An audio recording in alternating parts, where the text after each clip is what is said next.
இந்த கதிரோட ஆசையை நிறைவேற்ற மாதிரி ராஜி அவங்க சொன்ன மாதிரியே வந்து போலீஸ் எக்ஸாம் கிளியர் பண்ணி இந்த ஒட்டுமொத்த பாண்டியன் குடும்பத்தையுமே கௌரவப்படுத்தினது உங்களுக்கும் பிடிச்சிருந்துச்சுன்னா மறக்காம இந்த வீடியோக்கு ஒரு லைக் பண்ணி உங்க ஆதரவு தருவீங்க. பாண்டியன் ஸ்டோர்ஸ் அப்கமிங் ப்ரோமோல என்ன நடக்க போகுதுங்கிற ப்ரெடிக்ஷனை இந்த வீடியோல பார்க்கலாம். இங்க செந்தில் வந்து வீட்ல இருக்க யாருக்குமே தெரியாம மீனா அவங்க அப்பா கிட்ட பணத்தை கொடுத்ததுனால மீனா வந்து செந்தில் மேல பயங்கரமான கோவத்தோட தான் இருந்தாங்க. நீங்க எது பண்ணிருந்தாலும் நான் உங்களுக்கு சப்போர்ட் பண்ணிருந்திருப்பேன். ஆனா நீங்க இப்படி பண்ணது ரொம்பவே தப்பான விஷயம். நீங்க சொல்றீங்களோ இல்லையா, கண்டிப்பா உங்க அப்பா கிட்ட நான் எல்லா உண்மையுமே சொல்லதான் போறேன் பாருங்க அப்படி சொல்லிட்டு மீனா வந்து இதுல சுத்தமா விருப்பமே இல்லைங்கிற மாதிரி தான் இருந்தாங்க. இந்த பிரச்சனைனால மீனா வந்து செந்தில் கிட்ட பேசுறதே குறைச்சிக்கிட்டாங்க. இதனால ரொம்பவே வருத்தப்பட்ட செந்தில் வந்து டைரக்டா மீனாவை பார்த்து நேர்லயே மன்னிப்பு கேட்டலாம் அப்படி முடிவு பண்ணி டைரக்டா மீனாவோட ஆபீஸ்க்கே போயிடுறாரு. செந்தில் ஆபீஸ்க்கு வந்ததை பார்த்ததுமே மீனாவுக்கு என்ன நடக்குதுன்னே புரியல. அப்பதான் செந்தில் வந்து நடந்த எல்லா விஷயத்துக்காக நான் மன்னிப்பு கேட்டுக்கிறேன், நான் கூட நீ எல்லா விஷயத்தையும் எங்க அப்பா கிட்ட சொல்லிடுறேன்னு சொல்லி ரொம்பவே பயந்துட்டேன். பரவாயில்ல மீனா, நீ என் சைடு தான் இருக்கிற, நீ இதே மாதிரி கடைசி வரைக்கும் உண்மையை சொல்ல மாட்டேன்னு நான் நம்புறேன் அப்படி சொல்லிட்டு செந்தில் பேசிட்டு இருக்காரு. அப்பதான் மீனா வந்து செந்தில் கிட்ட, நான் மாமா கிட்ட அன்னைக்கே நான் உண்மையெல்லாம் சொல்லி இருந்திருப்பேன், நான் உண்மையை சொல்லலாம்னு சொல்லிட்டு தான் அவர்கிட்ட எல்லாத்தையுமே ஸ்டார்ட் பண்ணேன். இருந்துமே எனக்கு மனசு கேட்காம தான் விட்டுட்டேன். ஆனா அதே மாதிரி நான் எப்பயுமே இருந்தேன்னு நினைச்சிடாதீங்க.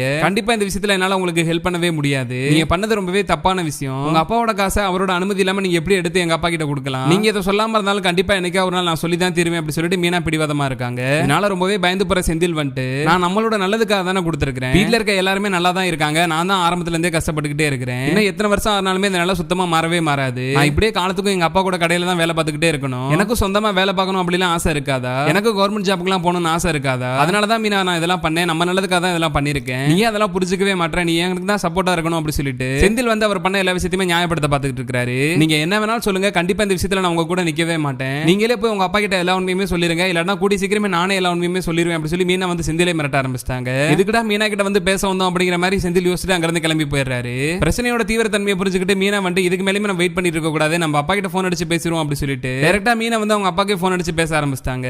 என்ன மீனா அதிசயமா இருக்கு, எப்பயுமே மாப்பிள்ள தான் கூப்பிட்டு பேசிட்டு இருப்பாரு, இன்னைக்கு நீயே கூப்பிடுற, எதுவும் பிரச்சனையா அப்படி சொல்லி கேட்கிறாரு. செந்தில் உங்ககிட்ட காசு கொடுத்திருந்தாருலப்பா, அந்த காசு என்ன பண்ணீங்க, அவங்க கிட்ட கொடுத்துட்டீங்களா அப்படி சொல்லி மீனா கேட்கறாங்க. நான் என்னமா என்னோட செலவுக்காக நான் பணம் கேட்டிருந்தேன், மாப்பிள்ளையோட வேலைக்காக தானே கேட்டிருந்தேன், அவங்க கிட்ட பணம் எல்லாம் கொடுத்து முடிச்சாச்சு, கூடி சீக்கிரமே வேலை எல்லாம் கிடைச்சிடும் அப்படி சொல்லிட்டு மீனாவோட அப்பா சொல்லிட்டு இருக்காரு. எப்படியாவது பணத்தை கொடுக்காம இருந்தாவது அப்பா கிட்ட பேசி அந்த பணத்தை வாங்கி ரிட்டர்ன் கொடுத்தலான்னு பார்த்தா கடைசியில அப்பா வந்து பணத்தையும் அவங்க கிட்ட கொடுத்துட்டாரு. இதுக்கு மேல மறுபடியும் அந்த பணம் நமக்கு கிடைக்கிறதுக்கு வாய்ப்பே கிடையாது, இதனால நம்ம தான் பணத்தை ரெடி பண்ணணும் அப்படிங்கறத புரிஞ்சுக்கிட்டு மீனா வந்து எதுவுமே சொல்லாம போனை கட் பண்றாங்க. மீனா இப்படி பேசிட்டு இருக்கிறப்ப போன் கட்டுறப்ப ஜனார்த்தனுக்கு நல்லாவே புரிஞ்சிருது, அப்ப கண்டிப்பா வந்து ஏதோ ஒரு பிரச்சனை நடந்திருக்கு, இந்த பணத்தினால தான் அவங்க வீட்டுக்குள்ள ஏதோ ஒரு பிரச்சனை நடக்குது அப்படிங்கறத மீனா அவங்க அப்பாவுமே புரிஞ்சுக்கிறாரு. வேற வழியே இல்ல, செந்தில் பண்ண தப்ப நம்ம தான் தீத்தாகணும், எப்படியாவது வீட்டுக்கு பணத்தை நம்ம தான் ரெடி பண்ணி கொடுத்தாங்கணும் அப்படி சொல்லி யோசிக்கிற மீனா வந்துட்டு கூட வேலை பார்க்கறவங்கள்ட்ட எனக்கு ஒரு 10 லட்ச ரூபாய் பணம் கிடைக்குமா அப்படி சொல்லி கேட்டுட்டு இருக்காங்க. கொஞ்சம் பணமா இருந்தா நாங்க ரெடி பண்ணி கொடுத்துறோம், நீங்க இவ்வளவு காசு கேக்குறீங்க, இதுக்கு ஒரே வழிதான் இருக்கு, வேற வழியில நீங்க லோன் போட்டுருங்க அப்படி சொல்லி கூட வேலை பார்க்கறவங்களுமே சொல்லிடுறாங்க. செந்தில் கிட்டே இந்த விஷயத்த சொல்லாம மீனா வந்துட்டு ரகசியமா எப்படி நம்ம அப்பா கிட்ட இருந்து பணம் ரிட்டர்ன் கிடைக்க போறது கிடையாது, அதனால ஒரே ஆப்ஷன் லோன் போறதா அப்படிங்கறத புரிஞ்சுக்கிட்டு அவங்களுமே லோன் போறதுக்கு தயாராயிட்டாங்க.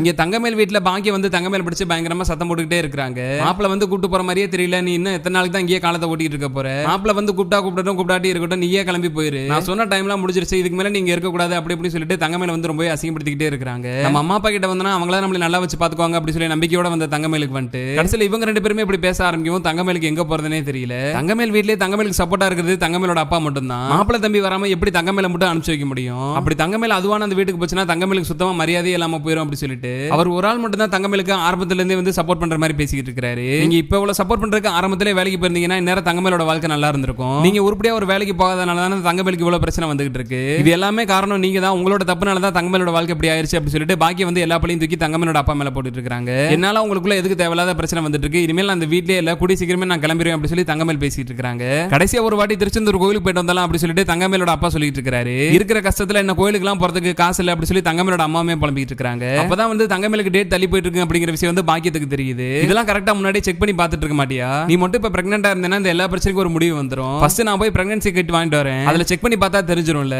நீ இங்கே வெயிட் பண்ண, நான் போய் வாங்கிட்டு வரேன் அப்படி சொல்லிட்டு தங்கமேலோட அம்மா வந்து ரொம்பவே ஆசாசியா போய் பிரெக்னன்சி கிட்லாம் வாங்கிட்டு வராங்க. தங்கமேலுமே வந்து சுத்தமா நம்பிக்கை இல்லாம தான் செக் பண்ணி பாக்குறாங்க. ஆனா கிட்ல வந்து பாசிட்டிவ் வந்துருது. ஆனா கிட்ல செக் பண்ணி பாக்குறப்ப தங்கமேல் வந்து பிரெக்னெண்டா இருக்காங்க அப்படிங்கிறது தெரிஞ்சிருது. உடனே சந்தோஷமா வெளியே வந்து தங்கமேல் வந்து இந்த விஷயத்தை வீட்ல இருக்க எல்லாருக்கிட்டயுமே சொல்லிட்டு இருக்காங்க. இன்னையோட அந்த பிரச்சனை எல்லாமே முடிஞ்சிருச்சு, கல்யாணம் ஆன 2-3 மாசத்துல நீ பிரெக்னெண்டா இருந்தேன்னா இந்த அளவுக்கு பிரச்சனையே வந்திருக்காது, நீ நம்ம வீட்டுக்கு வரணுங்கிற தேவையே இருந்திருக்காது, இதுக்கப்புறம் உன்னை யாருமே அந்த வீட்ல இருக்க ஆளானால கேள்வி கேட்கவே முடியாது, இனிமேல் உன்னோட படிப்பு பத்தியோ நகையை பத்தியோ அந்த வீட்ல இருக்க யாருமே பேச மாட்டாங்க, இன்னையோட எல்லா பிரச்சனையுமே முடிஞ்சிருச்சு அப்படி சொல்லிட்டு தங்கமேலோட அம்மா வந்து ரொம்பவே சந்தோஷப்பட்டு இருக்காங்க. இன்னொரு பக்கம் தங்கமேலோட அப்பாமே வந்து டக்குனு மாப்பிளைக்கு ஃபோன் பண்ணி இந்த விஷயத்தெல்லாம் சொல்லு அப்படி சொல்லிட்டு இருக்காரு. தங்கமேலுமே வந்து ரொம்பவே சந்தோஷமா சரவணனுக்கு ஃபோன் அடிக்கிறாங்க. ஆனா வழக்கம் போல சரவணன் வந்து தங்கமேல் மேல இருக்கிற கோபத்துல ஃபோன் அட்டெண்ட் பண்ணவே மாட்டாரு. அவர் ஏதாவது வேலையில இருப்பாரு, அதனால தான் ஃபோன் எடுக்க மாட்டாரு. நான் வேணா மெசேஜ் போட்டாரேன் அப்படி சொல்லிட்டு தங்கமேலுமே வந்து ஆடியோல சரவணன் கிட்ட நம்ம இத்தனை நாள் ஆசைப்பட்ட விஷயம் நடக்க போகுது, நான் பிரெக்னெண்டா இருக்கேன், நம்ம வீட்டுக்கு ஒரு குழந்தை வரப்போகுது போகுது அப்படி சொல்லிட்டு ரொம்பவே சந்தோஷமா தங்கமேல் வந்து ஆடியோ சரவணன் காமிச்சிடுறாங்க. போன் பண்ணாதான் கட் பண்ணி விட்டு இருக்கிறோம் தெரியுதுல, அப்புறம் எதுக்கு ஆடியோலாம் அனுப்பிச்சிட்டு இருக்கிற அப்படி சொல்லிட்டு சரி ஏதாவது முக்கியமான விஷயமா இருக்கும் அப்படி சொல்லி சரவணன்மே வந்து ஆடியோ ஓபன் பண்ணி கேட்கிறாரு.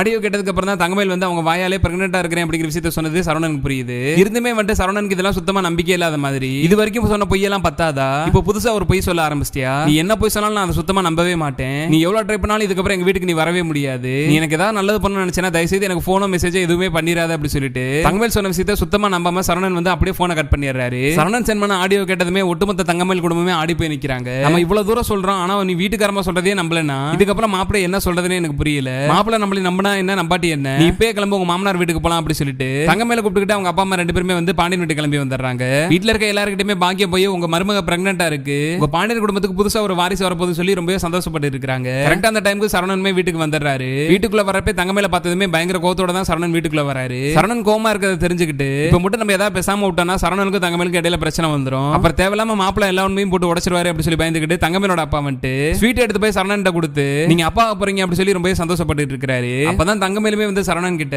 நான் பொய்யெல்லாம் சொல்லல மாமா, உண்மையிலே நான் பிரெக்னெண்டா தான் இருக்கேன், இந்த கிட்ட செக் பண்ணி பாருங்க அப்படி சொல்லிட்டு கிட்ட எடுத்து காமிக்கிறாங்க. தங்கமேல எல்லாத்தையும் எடுத்து காமிச்சதுக்கு அப்புறம் தான் சரவணனுக்கு நம்பிக்கையே வருது. இதுக்கப்புறமா சரவணன் வந்து தங்கமேல கொஞ்சமாவது புரிஞ்சு நடந்துக்கிட்டு தங்கமேல் மேல இதுக்கப்புறமா கோவத்தை காட்டாம இருந்தா நல்லா இருக்கும். அதே மாதிரி தான் தங்கமேலுமே வந்துட்டு இதுக்கு மேலே அவங்க அப்பா அம்மா பேச்ச கேட்டுட்டு எந்த ஒரு பொய்யும் சொல்லாம நல்லபடியா சரவணனோட சேர்ந்து வந்தா நல்லா இருக்கும்னு நீங்களும் நினைச்சீங்கன்னா மறக்காம இந்த வீடியோக்கு லைக் பண்ணி உங்க ஆதரவை தெரிவிங்க.